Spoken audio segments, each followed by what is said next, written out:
Terima kasih Anda masih bersama kami. Bagi Anda yang baru saja bergabung, kami hadirkan kembali 3 berita utama hari ini. Di Pasar Johar, Kota Semarang, selain cabai segar, cabai dengan kondisi tidak bagus juga ikut laku dijual.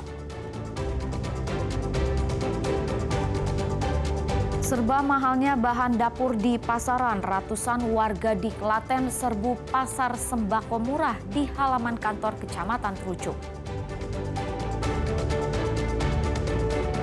Ratusan pelajar di Brebes berdoa bersama serta menggalang dana bagi korban bencana banjir di tanah Sumatera.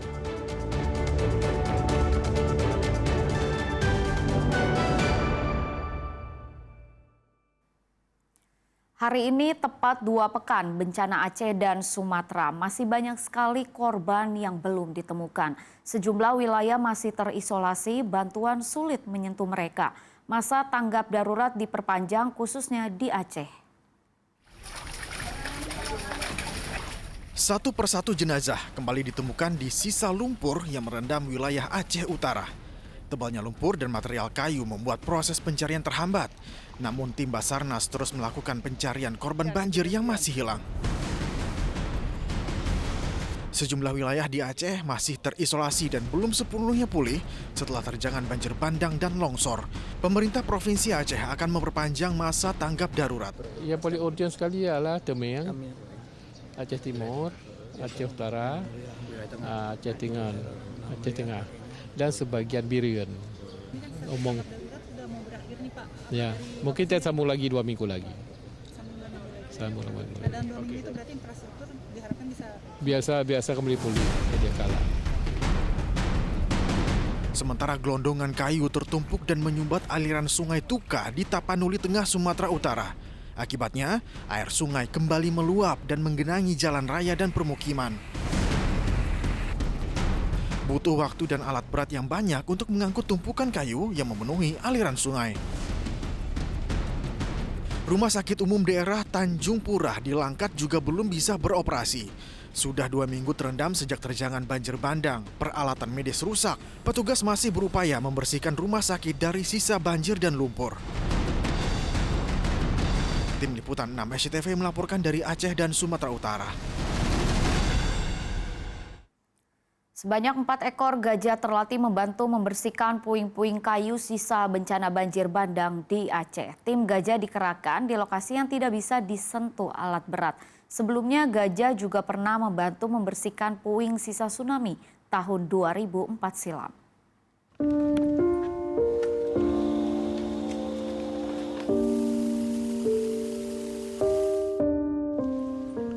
Ini bukanlah tempat pusat pelatihan gajah. 4 ekor gajah Sumatera ini tengah membersihkan jalan di permukiman terpencil Desa Meunasahbi, Kabupaten Pidijaya, Aceh, Senin sore.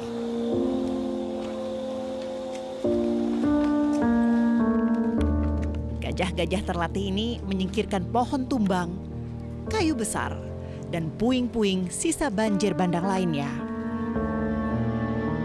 Tim gajah dikerahkan dari pusat pelatihan Gajah Sare ke lokasi-lokasi yang tidak bisa dilewati alat berat. Tujuan utamanya membantu korban banjir bandang. Mungkin ya kita lihat titik aja, kita pun pembersihan yang di samping-samping rumah warga yang nggak bisa buka pintu, yang ada kayu-kayu masuk di dalam rumah, ya kita tarik. Ya kita hanya kasihan sama masyarakat, ya kan. Nah, itu sasaran kita gitu. Pihak BKSDA memastikan gajah-gajah ini tetap mendapat asupan makanan yang layak dan cukup. Rencananya, tim gajah akan bertugas hingga 14 Desember mendatang. Ya kita untuk gajah ini memang standar makanannya udah kita siapkan seperti pelepah kelapa, tebu, nah habis itu pisang, nenas nanti. Nah itu di posko kita yang udah kita standby-kan makannya. Pengerahan gajah ke lokasi bencana di Aceh memang bukan pemandangan yang asing. Sebelumnya, gajah juga pernah membantu membersihkan puing-puing sisa tsunami dahsyat tahun 2004 silam. Pemandangan yang mungkin mengandung unsur ironi.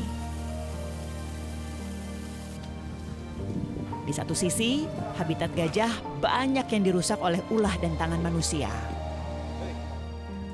Namun di sisi lain, gajah turun membantu manusia di saat manusia membutuhkan bantuan. Yayasan Pundi Amal Peduli Kasih YPP SCTV Indosiar mengirimkan 9 ton bantuan kemanusiaan untuk korban bencana di Pulau Sumatera. Selain mengirim 1.000 paket sembako, YPP juga memberikan layanan kesehatan bagi warga terdampak.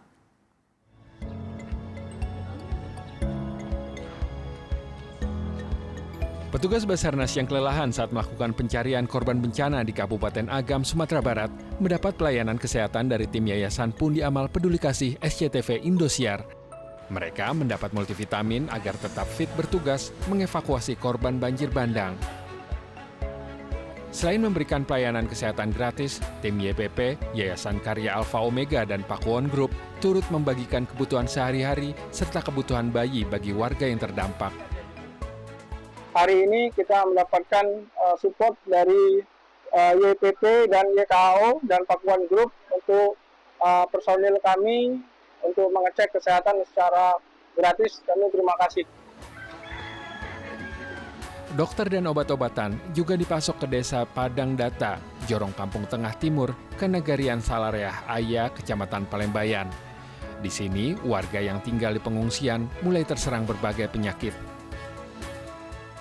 Anak-anak kan balita bisa berobat di sini secara gratis. Terima kasih tim medis dari Pakuwon Group, YPP, YKO, Pakuwon Group. Makasih sudah datang ke sini. Jadi kami yang terdampak kan bisa berobat gratis di sini. Masjid ini masih berdiri ya Bang ya? Iya. Jadi orang-orang Tim YPP SCTV Indosiar juga bergerak ke Kampung Pilih, Kanagarian Balah Aya, Kecamatan Palembayan untuk mengobati warga yang terluka akibat terseret banjir bandang. Trauma dirasakan seorang warga yang kehilangan anak kandungnya saat banjir menerjang. Sampai sekarang belum ketemu Pak. Belum, masih cari Pak. Iya. Apa upaya keluarga, Bu? Ada upaya keluarga nggak, Bu, untuk pencarian selama ini? Iya, dicari terus, semua keluarga bergerak mencari Pak. Dengan berbagai macam cara Pak, dicari sama adik, kakak, om.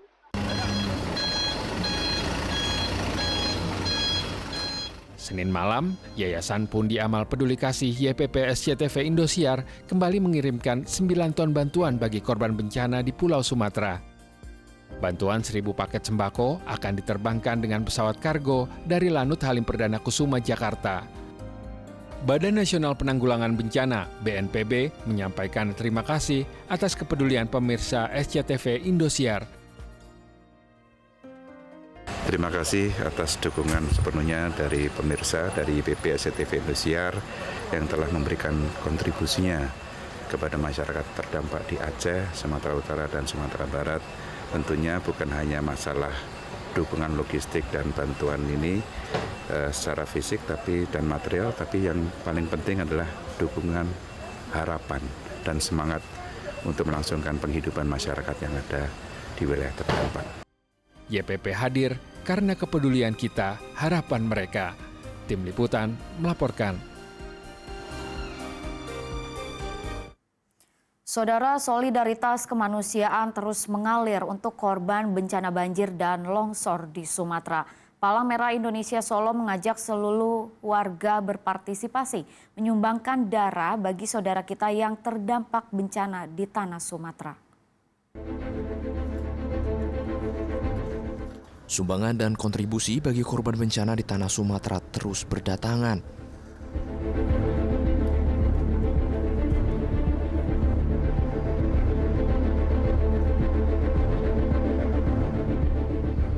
Tak terkecuali dari Palang Merah Indonesia Solo yang mengambil peran penting dalam aksi kemanusiaan ini.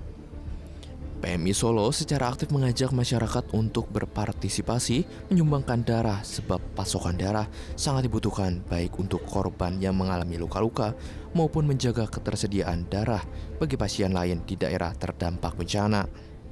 Pihak PMI Solo mengatakan ketersediaan kantong darah saat ini mencapai 1.600 kantong. PMI Solo telah mengirimkan 500 kantong darah pada tahap pertama. Pengiriman bantuan ini dikoordinasi langsung melalui PMI Pusat untuk memastikan distribusi tepat sasaran ke wilayah bencana di Sumatera. Untuk saat ini sampai tadi pagi sekitar 1.600. Kita di stok aman di atas 1.500. Masih aman, cuman memang ini kebutuhan meningkat karena kita juga ada untuk membantu saudara kita yang lagi terkena musibah untuk mengamankan stok di daerah Aceh dan Sumatera. Makanya kita mengajak masyarakat, terutama masyarakat Surakarta, untuk donor darah segera kalau sudah waktunya, karena kita masih itu diperintahkan untuk membackup stok darah yang di Aceh dan Sumatera. Selain mendonorkan darah, PMI Solo juga mengajak warga untuk memberikan donasi materi guna meringankan beban para korban bencana alam di tanah Sumatera. Heri Prastio melaporkan dari Solo. Sementara ratusan pelajar di Brebes berdoa bersama serta menggalang dana bagi korban bencana banjir di tanah Sumatera. Doa bersama dilakukan sebagai bentuk kepedulian para pelajar dan guru terhadap masyarakat yang tengah tertimpa musibah.